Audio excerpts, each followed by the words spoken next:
بسم اللہ الرحمن الرحیم۔ السلام علیکم، میں ہوں محمد فہیم۔ خیبر پختونخوا میں ایک ہفتے سے جاری سیاسی عدم استحکام تقریباً ختم ہونے کو ہے، لیکن اس ایک ہفتے کے دوران ہوا کیا؟ یہ پورا معاملہ شروع کب ہوا اور یہ معاملہ اس حد تک کیسے پہنچا؟ کون کون سے کردار تھے جنہوں نے اس پورے معاملے کے اندر اس بحران کو ختم کرنے کی کوشش کی؟ کس کس نے ہاتھ کھینچ لیا اور کس کس نے ہاتھ بڑھایا؟ کون کون تھا جس سے یہ امید ہی نہیں تھی کہ وہ ایسے رنگ بدلے گا، اور کون تھا جس نے انتہائی مشکل وقت میں بھی اپنی ذاتی انا سائیڈ پہ رکھی، اپنی ذاتی تکلیف سائیڈ پہ رکھی اور پھر وہ آگے بڑھا؟ یہ وہ سب کچھ ہے جو کہ بدھ کے دن سے بدھ کے دن تک رہا، یعنی 8 اکتوبر سے شروع ہوا اور تقریباً یہ 15 اکتوبر تک چلتا رہا۔ 8 اکتوبر کو عمران خان نے جب علی امین گنڈاپور صاحب سے کہا کہ آپ استعفیٰ دے دیں، تو اسی رات وہ پشاور پہنچے اور رات ہی کو تقریباً 10:30 بجے کے قریب انہوں نے اپنے عہدے سے استعفیٰ دے دیا اور وزیر اعلیٰ خیبر پختونخوا نے اپنا استعفیٰ گورنر ہاؤس بھجوا دیا۔ یہاں سے یہ معاملہ شروع ہوا اور حالات اس قدر خراب ہوئے کہ بدھ کی یہ رات، خیر نصف رات تھی، لیکن جمعرات کے دن اتنا کچھ ہوا کہ جمعے کے روز کے پریشر کے تلے پوری کی پوری پاکستان تحریک انصاف آ گئی۔ اس میں سب سے پہلا کردار علی امین گنڈاپور کا ہے۔ علی امین گنڈاپور نے ایک تو یہاں پہ یہ چال چلی کہ انہوں نے فوری طور پہ استعفیٰ دے دیا۔ بہت سی کوششیں یہ تھی کہ علی امین گنڈاپور صاحب 1-2 دن تک اس استعفے کو لٹکائیں، یا انہیں یہ کہا گیا کہ آپ جائیں اور خان سے ملیں اور پھر آپ استعفیٰ دیں۔ کوشش یہ تھی کہ بحرانی کیفیت جب آئے تو اس کے لیے کچھ تیاری کی جائے، لیکن علی امین گنڈاپور صاحب نے ان کی چال کے اوپر اپنی چال چلی اور محض چند گھنٹوں کے اندر ہی انہوں نے استعفیٰ دے دیا۔ اس وجہ سے جو ایسی قوتیں تھیں یا ایسے لوگ تھے جو کہ چاہتے تھے کہ اس بحران کے اندر پاکستان تحریک انصاف کو گرایا جائے، اس گڑھے کے اندر وہ خود ہی گر جائے، اپنے بوجھ تلے خود دب جائے، ان کے پاس وہ ریئیکشن ٹائم بالکل زیرو ہو گیا اور ان کے پاس وہ وقت ہی نہیں بچا جو وہ امید کر رہے تھے۔ اس کے ساتھ ساتھ علی امین گنڈاپور نے ایک اور چال یہ چلی کہ جو مخالفین یہ چاہتے تھے اور یہ دعویٰ رکھتے تھے کہ علی امین کے ساتھ 20 کے قریب ایم پی ایز ہیں جو کہ اس کے الگ ہوتے ہی اس کو چھوڑ کے چلے جائیں گے، پارٹی کو چھوڑ کے چلے جائیں گے اور علی امین کے گروپ میں ہوں گے، انہوں نے اپنی چال چلتے ہوئے مخالفین کی یہ چال بھی ناکام بنا دی اور اگلے ہی دن سہیل آفریدی کو خود ہی نامزد کر دیا وزیر اعلیٰ کے لیے، اور تمام کو بولا کہ آپ نے سہیل آفریدی کو سپورٹ کرنا ہے اور کسی نے بھی پشاور سے نہیں جانا ہے۔ یہ وہ دوسرا کام تھا جو کہ علی امین گنڈاپور صاحب نے محض 24 گھنٹوں کے اندر اندر کیا۔ ایک رات استعفیٰ دیا، اگلے ہی رات اس اجلاس کا انعقاد کیا۔ اس کے بعد علی امین گنڈاپور صاحب چلے گئے واپس ڈیرہ، لیکن معاملہ بگڑا اور جمعے کی رات انہیں یہ کہا گیا کہ آپ کو ایک اور استعفیٰ دینا ہے۔ انہوں نے تب بھی انکار نہیں کیا اور انہوں نے یہاں پر بھی سپورٹ کی کہ ٹھیک ہے، میں آپ کو استعفیٰ لکھ کے دوں گا اور جس طرح آپ کہیں گے ویسے لکھوں گا۔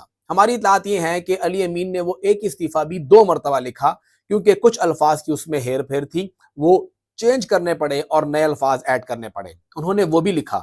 اور اس کے ساتھ ساتھ انہوں نے پھر ایک خط بھی لکھا جو کہ اسپیکر بابر سلیم سواتی کو لکھا گیا کہ اگر اس میرے استعفے کو ایک بار پھر آنر نہ کیا جائے تو کس طرح سے معاملہ آگے بڑھ سکتا ہے۔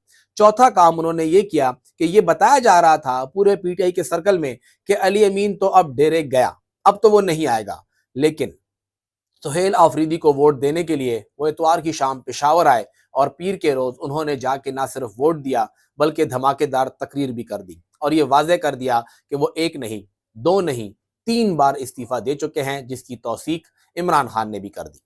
دوسرا انتہائی اہم شخص وہ تھے بریگیڈیئر ریٹائرڈ مصدق عباسی صاحب۔ حالات کچھ ایسے بنے کہ جب بدھ کے روز استعفیٰ دیا گیا، جمعرات کے روز بہت سے کچھ ہوا اور جمعے کے دن 2:30 بجے کے قریب D G I S P R نے کوئی 2-2.5 گھنٹے کی پریس کانفرنس کر دی تو حالات بالکل ہاتھ سے نکل گئے تھے۔ ایک خوف تھا پی ٹی آئی کی صفوں کے اندر، کھلبلاہٹ تھی کہ انہیں کرنا کیا ہے۔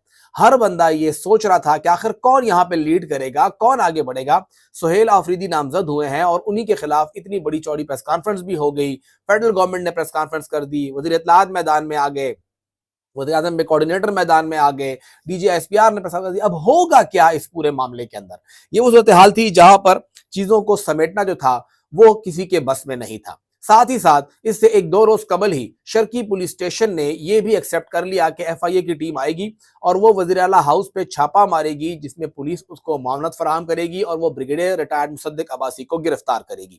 ڈائریکٹر این ٹی ایف میں گھر پر چھاپا بھی پڑ چکا تھا، انہیں گرفتار کرنے گئے تھے، وہ بچ گئے، گرفتار نہ ہو سکے، اور اسی کوئی ایک دو روز قبل سنم جاوید کو بھی اسی جگہ سے اٹھایا گیا۔ تو حالات اتنے ٹینس تھے کہ ہم سی ایم ہاؤس میں بیٹھے تو ہیں، لیکن کیا محفوظ ہیں بھی یا نہیں، اور کون اس کو لیڈ کرے گا؟ اس دوران ان تمام نوجوانوں کے بیچ بریگیڈیئر ریٹائرڈ مصدق عباسی صاحب آگے آئے، جنہوں نے اس پورے معاملے کو اپنی عمر اور تجربے کے ساتھ ڈیل کیا۔ ان کا جتنا ایکسپیرینس تھا نیب کے اندر وہ بیچ میں آیا، جتنا انہوں نے کام کیا تھا عمران خان کے ساتھ وہ بیچ میں آیا، فیڈرل گورنمنٹ میں رہے، پنجاب میں رہے، اور یہاں پر 1.5 سال تک رہے۔ وہ تمام چیزیں انہوں نے اکٹھی کی اور اس پوری سچویشن کے اندر سے پارٹی کو نکالنے میں مدد کی۔ سب سے پہلی چیز جو انہوں نے کی وہ یہ کی کہ بیوروکریسی نے واضح طور پہ انکار کر دیا کہ وہ کسی بھی قسم کی سپورٹ نہیں کرے گی۔ سی ایم سیکریٹریٹ نے کام کرنے سے منع کر دیا کہ ہم آپ کے ساتھ کوئی کام نہیں کریں گے، ہمارے پاس لکھت پڑھت میں جو ہوگا وہ کریں گے۔ سول سیکریٹریٹ سے انکار ہو گیا، انہوں نے منع کر دیا کہ جی ہم آپ کے ساتھ کوئی تعاون نہیں کریں گے۔ ظاہری بات ہے نوکر لوگ ہیں، نوکر کی تے نخرہ کی، جو وہ کہیں گے وہ کریں گے، یہ آج ہیں کل نہیں ہے، وہ تو ہمیشہ رہتے ہیں۔ تو ان کے اور ان کے بیچ میں کمپیریزن میں انہوں نے ہمیشہ ان کے ساتھ ہی جانا ہوتا ہے، اور ان کے ساتھ وہ گئے جو ان کی مجبوری تھی۔ بیوروکریسی کے انکار کے بعد بریگیڈیئر ریٹائرڈ مصدق عباسی صاحب اس پوری لاٹ کے اندر وہ واحد تھے جنہیں بیوروکریٹک کام آتا تھا۔ خط و کتابت کیسے کرنی ہے، الفاظ کیسے لکھنے ہیں، کب کس نے کس کو مراسلہ بھیجنا ہے، کون وصول کرے گا، کلرک کا کیا کام ہے، اسسٹنٹ کا کیا کام ہے، کلاس 4 کیا کرے گا، یہ تمام چیزیں صرف ایک شخص کو آتی تھی، اور اسی نے اس گروپ کے اندر یہ کام لیا کہ آئیں جی میں آپ کو یہ کام کر کے دیتا ہوں۔ پورے انتظامی امور انہوں نے چلائے، اس کو بیچ میں لے کر آئے، اور ساتھ ہی ساتھ لیگل ٹیم کو بھی بیچ میں لے کر آئے۔ معاملہ یہاں پہ خراب ہوا جب لیگل ٹیم سے کہا گیا کہ جی آپ اس کے اوپر کام آگے بڑھائیں۔ لا ڈپارٹمنٹ نے واضح طور پہ کہا کہ کوئی وزیر اعلیٰ کا الیکشن نہیں ہوگا، کیونکہ جب تک ہم صوبائی اسمبلی کو نہیں بولیں گے کہ سی ایم ڈی نوٹیفائی ہو گیا تب تک وہ الیکشن نہیں کر سکتے۔ اس پورے معاملے کا جب معاملہ پھنس گیا تو وہاں پہ بریگیڈیئر ریٹائرڈ مصدق عباسی تھے، جنہوں نے قانونی شکیں بھی نکالی، طریقہ کار بھی نکالا، اسپیکر کا اختیار بھی نکالا، اے جی کا اختیار نکالا۔ ان تمام چیزوں کو آئین اور قانون کے تحت پرکھتے ہوئے وہ سب کچھ کورے کاغذ پہ رکھا کہ لیجئے جی یہ کام ہم نے کرنے ہیں، اس طرح کرنے ہیں، یہاں ہم عدالت میں جا سکتے ہیں، یہاں یہ چیلنج ہو سکتا ہے، یہاں سے ہم بچ سکتے ہیں۔ وہ سارا کام بریگیڈیئر ریٹائرڈ مصدق عباسی نے کیا۔ اس کے ساتھ ساتھ جب علی امین گنڈاپور صاحب جمعے کے روز صبح اپنے گاؤں چلے گئے، سب کچھ چھوڑ گئے، تو اب کرنا کیا ہے؟ جب یہ معاملہ آیا کہ جی گورنر کہتا ہے مجھے تو استعفیٰ ملا ہی نہیں، ہمارے پاس دوسرا استعفیٰ ہے نہیں، اب کریں تو کیا کریں؟ یہ پوری ٹیم بیٹھی، اس کے اندر بہت سے بڑے بڑے نام تھے۔ تو جب یہ نام بیٹھے انہوں نے کہا کہ جی ہمیں دوسرا استعفیٰ لکھنا ہے، تو اب علی امین سے بات کون کرے گا؟ ایک بہت ہی اہم پی ٹی آئی کے رہنما نے کہا جی میں تو اس سے بات نہیں کر سکتا۔ کہا کہ جی آپ کے پاس بہت انتہائی اہم عہدہ ہے، آپ بات کریں، وہ آپ کا ماتحت ہے، وہ آپ کا ایم پی اے ہے، پارٹی کے اندر آتا ہے۔ تو اس نے کہا کہ جی میں تو اس سے بات نہیں کر سکتا، وہ اتنے غصے میں ہوتا ہے ہر وقت، جو کچھ ساتھ ہوا ہے اس کے بعد میں کیسے اس سے بات کروں گا؟ تو پھر وہاں پر بریگیڈیئر ریٹائرڈ مصدق عباسی صاحب آگے ہوئے، انہوں نے فون کال کی، اور علی امین گنڈاپور صاحب نے ان کی فون کال کو اٹھا کے انتہائی باعزت طریقے سے کہا کہ بالکل میری پارٹی کے لیے جو کام ہوگا میں وہ کروں گا۔ استعفیٰ لکھوایا، ڈیرے کا جو سرکٹ ہاؤس تھا وہاں سے پیڈ منگوایا، سب پین منگوایا، ایک استعفیٰ لکھا، اس میں لفظ غلط تھا یا چینج کرنا پڑا، دوسرا استعفیٰ لکھا، اور پھر یہ ایڈوائس آئی کہ آپ ایک کام کریں اسپیکر کو بھی لکھ دیں، کیا پتا صوبائی حکومت پہ کام کرے نہ کرے، حکومت تو ہے نہیں، تو اسپیکر کے پاس بھی کوئی اختیار ہے۔ یہ وہ تمام چیزیں تھیں جو کہ بریگیڈیئر ریٹائرڈ مصدق عباسی نے کی۔ اگلا کام آیا اے جی آفس کا، ایڈوکیٹ جنرل۔ اس پورے عمل کے اندر اے جی آفس انتہائی اہم کردار اس لیے ادا کر رہا تھا کہ آپ کی سول سیکریٹریٹ کی بیوروکریسی نے منع کر دیا، آپ کی سی ایم سیکریٹریٹ کی بیوروکریسی نے منع کر دیا۔ تو پھر یہاں پر آئے شاہ فیصل عثمان خیل صاحب، ان کے پاس جتنی حکومتی مشینری تھی انہوں نے اس کو استعمال کیا، چاہے خط و کتابت ہو، ٹائپنگ ہو، کوئی مراسلہ ہو، جتنا کام تھا، جو کام بیوروکریسی کا تھا، وہ سارا کام انہوں نے اپنے سر پہ لے لیا کہ میرا دفتر حاضر، میرا اختیار حاضر، میں آگے بڑھتا ہوں۔ دوسرا انہوں نے انتہائی اہم کام یہ کیا کہ ان کی پولیٹیکل ایفیلیشن ہے پاکستان تحریک انصاف کے ساتھ، انہوں نے لیگل فرنٹ کو ایک سیاسی کیس کے طور پہ لیا اور پارٹی کے ساتھ اخلاص دکھایا۔ انہوں نے اس کو صرف کیس کے طور پہ نہیں لیا بلکہ ان تمام چیزوں کو اپنے آپ کو پیچھے رکھا، جہاں کا مجھے سمجھ نہیں آ رہی آپ آگے آ جائیں، آپ کیجئے۔ اس پوری ٹیم نے بیٹھ کے یہ فیصلہ کیا کہ ہمیں سلمان اکرم راجہ کی ضرورت ہوگی، وہ کہ وہ اسلام آباد میں تھے، ان کو اسپیشلی اپروچ کیا گیا، ریکویسٹ کی گئی کہ آپ آئیں اور ہمیں لیڈ کریں، اور پھر وہ آئے، انہوں نے لیڈ کیا۔ یہ تمام چیزیں بہت ضروری ہیں کہ اس پورے عمل کے اندر یہاں پہ کون لیڈ کر رہا تھا، کس طرح کر رہا تھا۔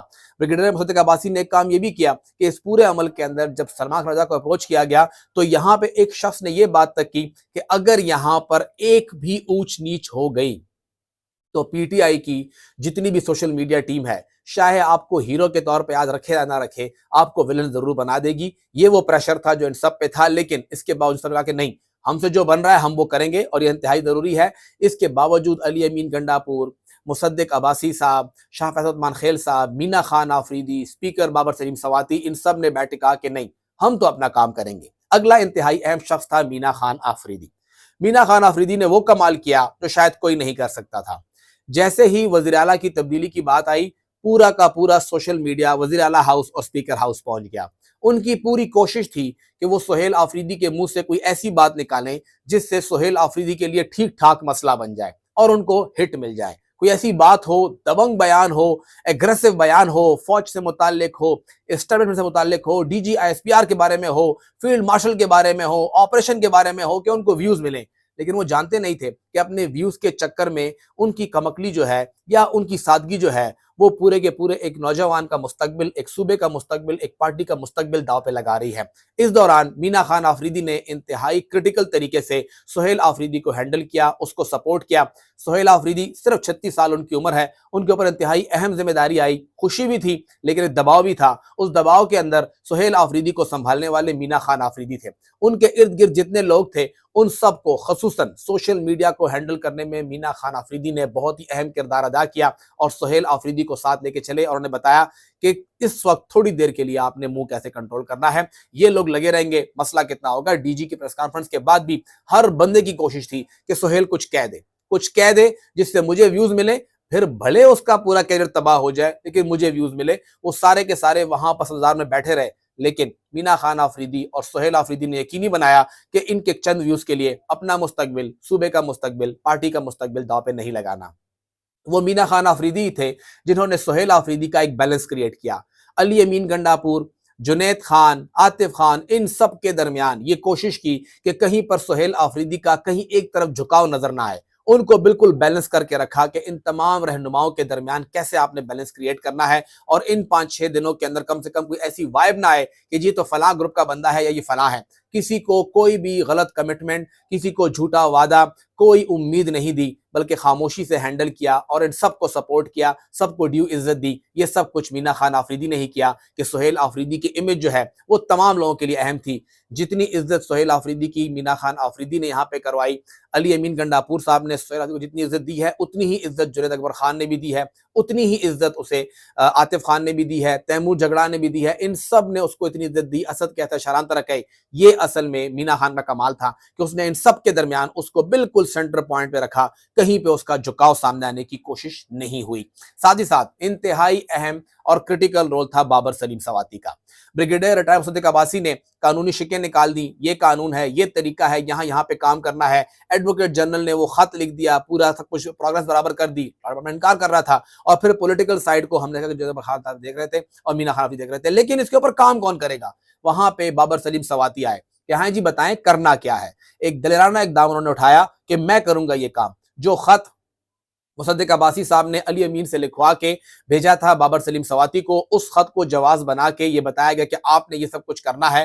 انہوں نے ایکسیپٹ کیا، من ویسے ہی کیا، کھڑے ہوئے پارلیمانی پارٹی کے اجلاس میں کہ جی مجھے سی ایم نے یہ خط بھیجا ہے، وہ مستعفی ہو چکا ہے۔ ابھی تک ایڈمنسٹریشن نے ان کو ڈی نوٹیفائی نہیں کیا، لیکن بابر سلیم سواتی صاحب گئے، وہ بیٹھے، اپنی کرسی پر بیٹھ کے انہوں نے یہ کہا کہ جی یہ مستعفی ہو چکے ہیں، اب ہم آگے بڑھیں گے۔ اور انہوں نے آگے بڑھے، ان کو دھمکیاں دی گئی، سوشل میڈیا پہ دھمکی دی، آپ آرٹیکل 6 لگ سکتا ہے، لیکن انہیں معلوم تھا کہ کس طرح بچنا ہے اور کیسے اس کو لے کے چلنا ہے۔ یہ تمام وہ چیز، اسمبلی کا اجلاس بلانے سے لے کے وہاں پہ رولنگ دینے سے لے کے الیکشن کرنا اور پھر الیکشن کے بعد ہائی کورٹ میں جانا، یہ سب وہ چیزیں تھی جو کہ بابر سلیم سواتی نے کی۔